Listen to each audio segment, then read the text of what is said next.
here. And of course, we need to think about nature. What exactly is happening? Is this a consequence of our own actions? Nicholas, thank God you're here tonight to tell us that as an environmentalist. What exactly is happening? We came from a period of intense drought, and now we're in a period of intense flooding. What is happening? Thank you very much. I'm glad to be here, actually. What's happening? Definitely, I can say it's the nature time. 20, 50 years ago, we used not to have these kind of problems. Right. This is a human activities which have brought us to these problems coming up right now in all over. You know, before we started the development like cities and other places, of course, we used to have white people who done a lot of mapping in the entire country, whereby they know the beacon is somewhere. They know this area is not a fit place to be built. Right now, where I come from, actually, in Narok County, we have done much because in Narok County, as you know, Narok Town always have a lot of flooding. Right. But this time round, no flooding at all. Right. It's only happened in Mara, where we lost two rangers and some land cruisers, which were washed by floods. Right. But I can say all these totally human activities, cutting down the trees, farming activities, doing wrong to the nature, because as a Maasai where I come from, our people, we learn on how to follow culture. We know how to deal with nature through culture. Right. But the moment we go away with culture, definitely the nature will face us. Right. So all this is human activities and development, which is causing all this death and many other things. Right. Because you see, when you tell people don't do this, that's what they do. You see, all people are rushing to Nairobi. Right. They buy land to build.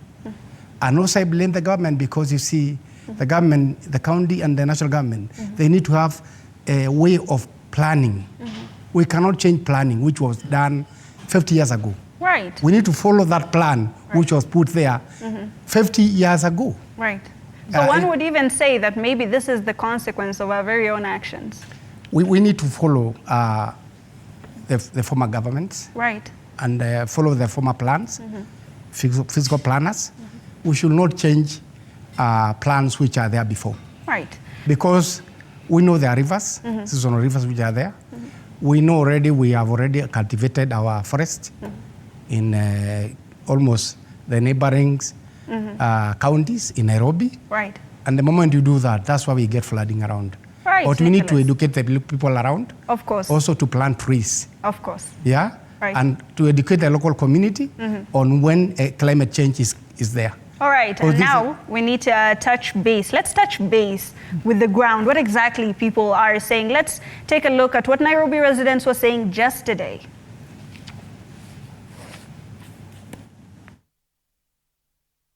Mambo kama hii inatayarishwa mapema.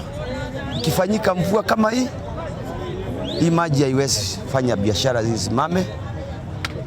Na watu watalala njaa leo. Naweze kutenga pesa ambazo zitatumika kuhifadhi maji ambayo yanamwagika. Mvua imenyesha kubwa sana, na wakati kuna ukame, kunakuwa kwamba hakuna maji ambayo watu wanaweza kutumia kukunywa, ya mifugo ama ya kulima.